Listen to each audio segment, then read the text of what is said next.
ninguno te condenó. Ninguno, Señor. ¿Cuántos alaban a Dios? Aleluya. Qué lindo es Jesús, ¿verdad? Amén. Y le dijo Jesús, yo tampoco te condeno. Amén. Y es que la palabra de Dios dice que Jesús no vino a condenar al mundo, sino para que el mundo fuese salvo a través de él.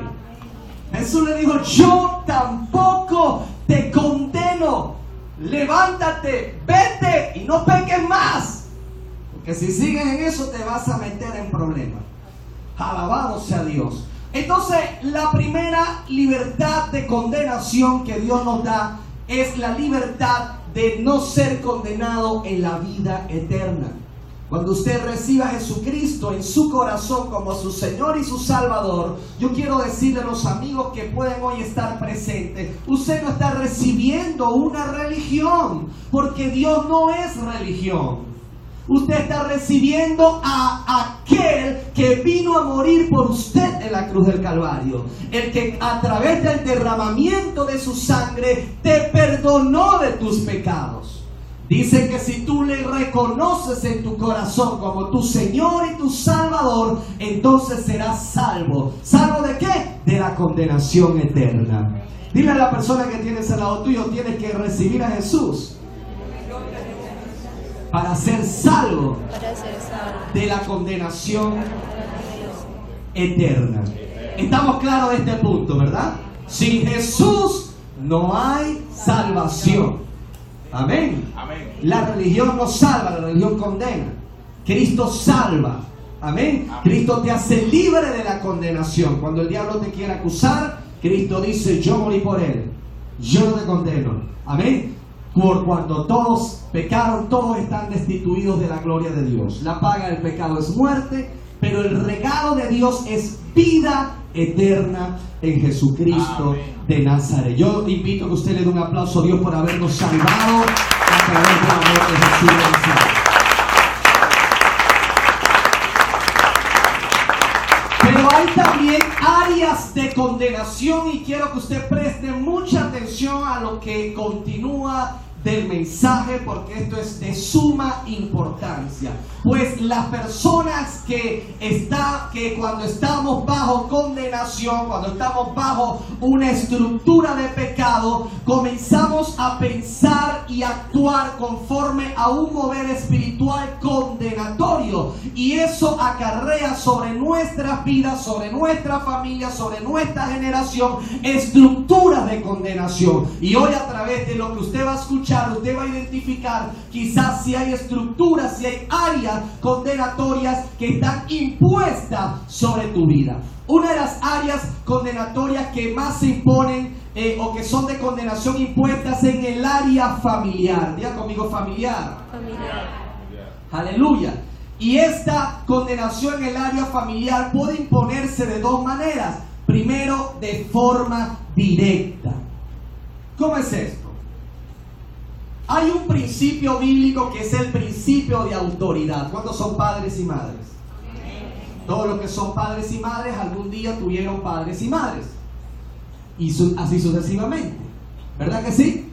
Toda persona que es padre, toda persona que es madre, aleluya, toda persona que es tío, toda persona que es tía, toda persona que es abuelo, toda persona que es abuela, es una figura en autoridad. Y aunque usted no lo crea, cuando usted pasa en un grado espiritual por su jerarquía familiar a un nivel de autoridad, usted tiene poder en su boca para bendecir o para maldecir.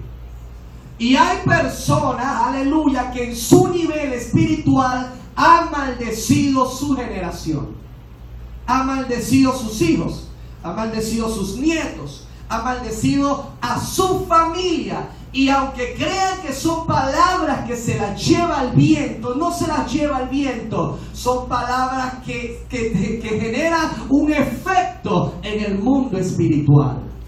Toda palabra que libera un padre sobre un hijo genera un efecto en el mundo espiritual.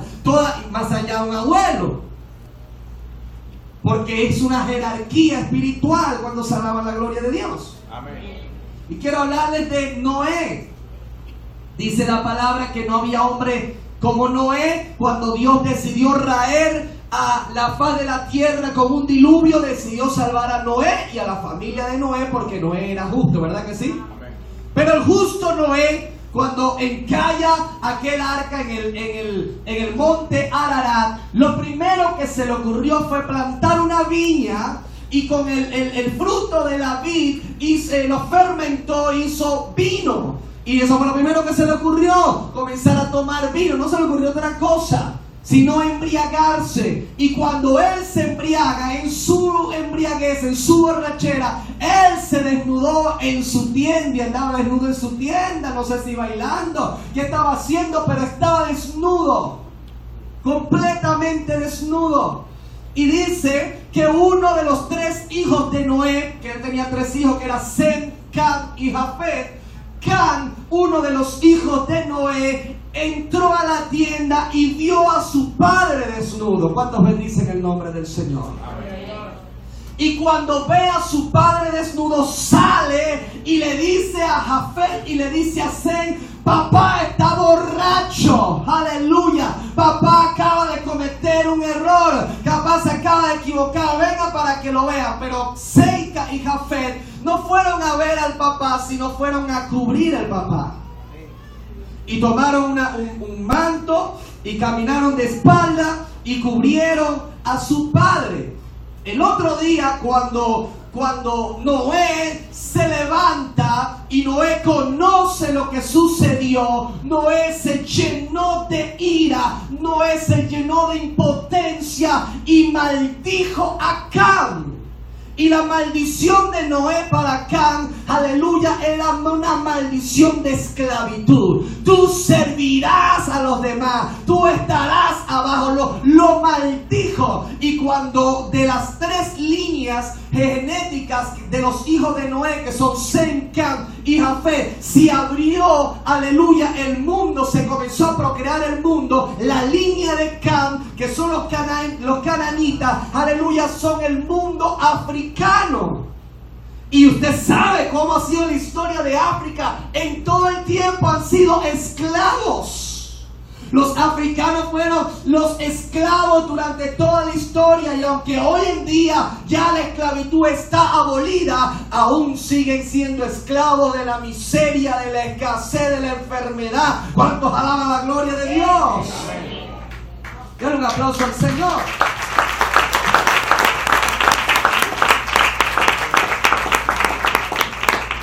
¿Qué pasó con Noé? ¿En qué podemos relacionar a Noé con nuestras vidas? Hay madres, aleluya, que de repente fructaron su línea de proyección que tenían en la vida. Hay hombres que de repente tenían otro enfoque hacia la vida, pero por cometer errores, por quizás tomar decisiones que no eran inspiradas por Dios, aleluya, tuvieron un niño, tuvieron una niña, fracasaron en una relación sentimental, tuvieron que dejar de estudiar para trabajar, para cubrir X o Y necesidades. Alabado sea el nombre de Jesús. Y eso genera una cierta frustración, ¿verdad que sí? Eso genera rabia, ¿verdad, hombre? Porque tengo que salir a lavar ropa ajena por culpa, porque ahora estuviese yo en mi casa, estuviera yo estudiando. Y aunque de repente no lo dicen con su boca, aunque quizá, aleluya, no lo piensan con su parte consciente, hay una parte inconsciente que dice: si no fuera por este pelado, si no fuera por esta pelada, si no fuera por este tipo, si no fuera por aquella situación. Y en ese momento la ira interna de esa persona se revela con una palabra de maldición. Y no sabe ni por qué. Porque la otra contraparte, que es el instinto paternal o maternal, siempre termina queriendo al hijo. Pero hay algo que me da rabia y lo maltrato sin saber por qué. Porque es un error que cometió, que no ha terminado la persona de perdonarse. Y la culpa de su error la proyecta en una actitud y una palabra de maldición hacia sus hijos. Y eso genera una huella de maldición. Eso es algo terrible. Oh, santo, aleluya. Yo no sé cuántos de ustedes quizás han vivido esa experiencia. Yo viví esa experiencia porque mi madre se fue con mi papá, que era mucho mayor que ella, y salió en estado. Ella se casó, salió en estado siendo ella una joven de 19 años. Mi papá tenía 30 y pico. Viejo sinvergüenza, a Santa Cuna.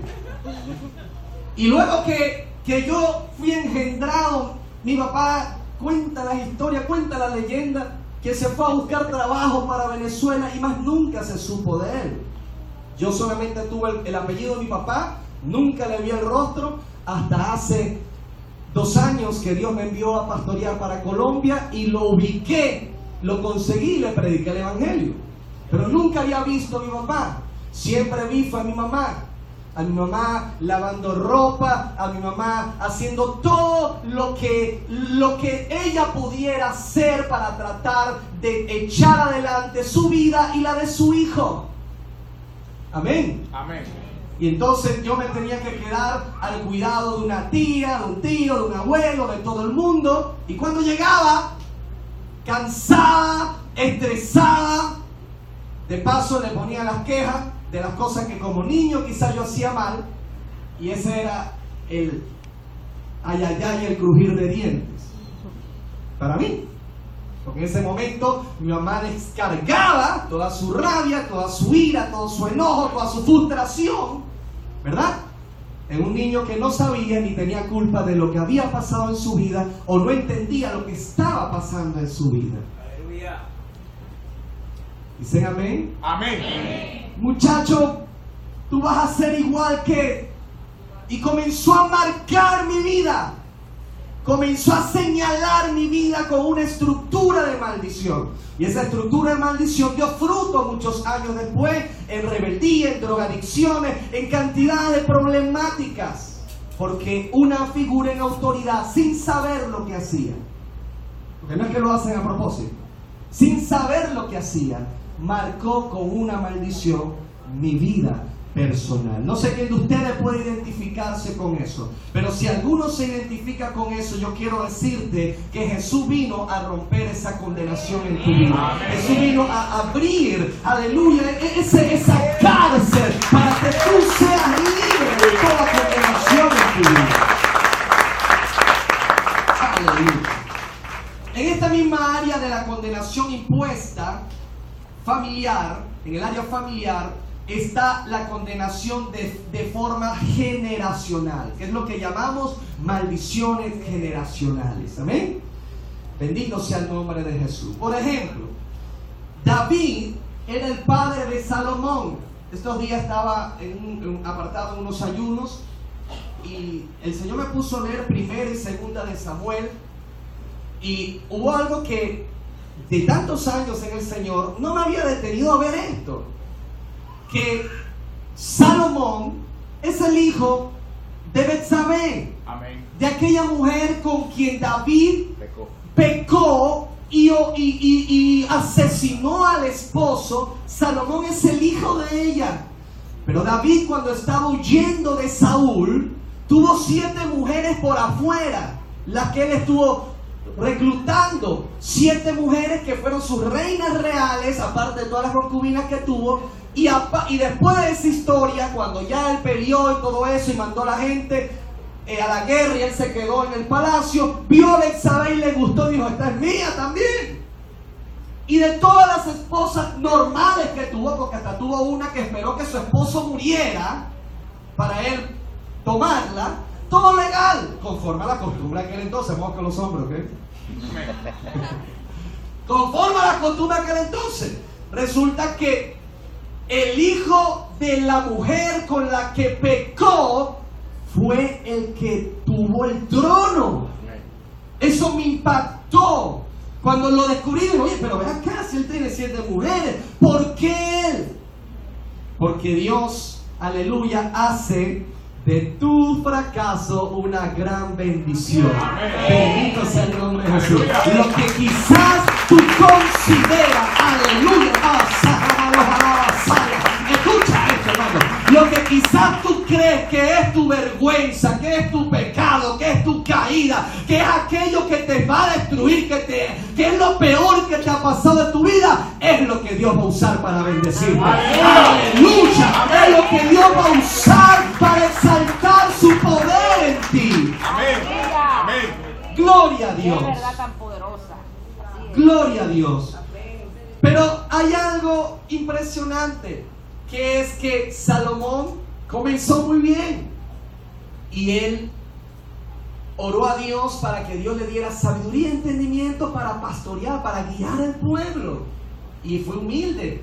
Señor, mira, soy joven, no sé entrar, no sé salir, solo te pido que me des sabiduría y entendimiento porque es grande el pueblo y la carga es grande, yo soy muchacho, no sé qué hacer. Y Dios se plació y se lo dio. Fue tan grande la sabiduría de Salomón que todos los reyes de la tierra venían a consultar a Salomón y a ver la sabiduría de Salomón. Pero Salomón tenía algo en su genética que era una maldición generacional.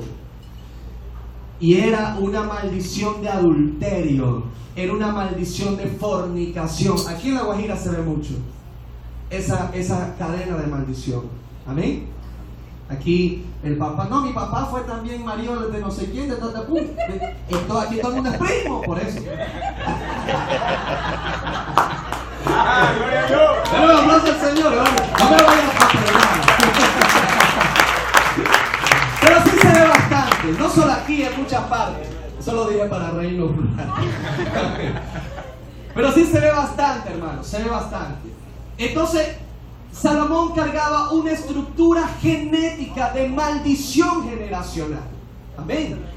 Pero lo más sorprendente es que cuando tú lees en el Evangelio de Mateo la genealogía, ay santo, escucha esto, de nuestro Señor Jesucristo, antes de David está inscrita en la genealogía una mujer llamada Rahab, la ramera, una prostituta. Amén. Y de una prostituta se desencadenó una línea genética de maldición generacional. Alabado sea Dios. Pero ¿sabe por qué está escrito en la genealogía del Rey de Reyes y Señor de Señores? Porque esa genealogía termina con el Rey de Reyes y Señor de Señores. No importa cuánta maldición ay santo, cuánta maldición generacional ha precedido tu vida. Si hoy Cristo llega a tu vida, hoy se acaba la maldición, hoy se pudre el yugo, hoy se rompe la cadena. Bendito sea Dios. Hay maldiciones generacionales de mucho tipo. Drogadicción. Hace poco unos pastores estuvieron haciendo una encuesta en las cárceles. Y hay personas que tienen estructura de maldición de presidio, hermano, y en las cárceles, fulanito, el primo, el sutanejo, el hermano, el papá, todo el mundo ha estado preso alguna vez en su vida, o varios están en la cárcel en ese momento. Hay estructuras de maldición, de enfermedad. Yo conmigo, yo no estoy enfermo. Yo no estoy enfermo. Cristo rompió esa maldición en mi vida. No que mi abuelito era hipertenso, que yo no sé quién era diabético. Olvídense de eso. Cristo rompió eso en la cruz del Calvario. Hay diferentes estructuras de maldición. Y puede ser que haya una genealogía con un recuerdo, con una huella, con una marca. Pero si hoy Cristo entra en tu vida, hoy esa maldición se va fuera en el nombre de Jesús. Bríndale un aplauso al Rey.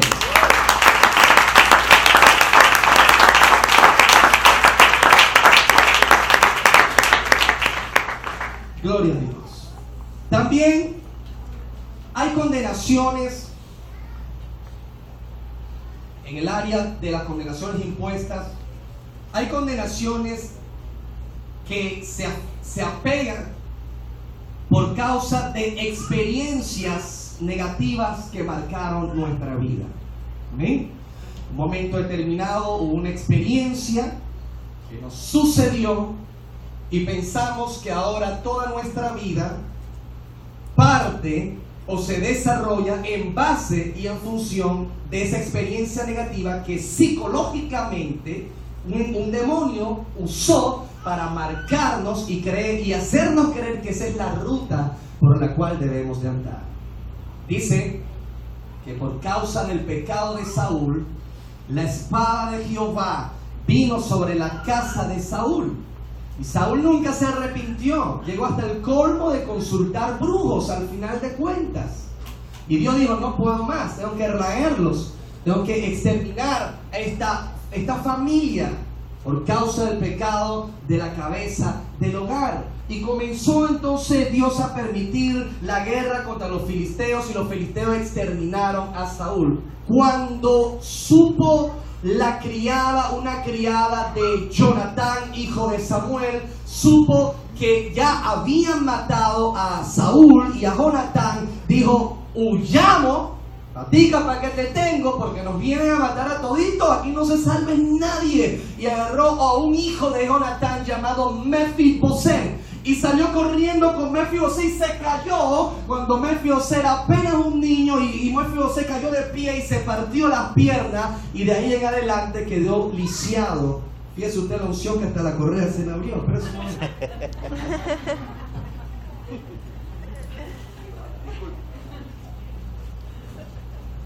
Gloria a Dios, cada vez que hablo de Mefiboset pasa lo mismo.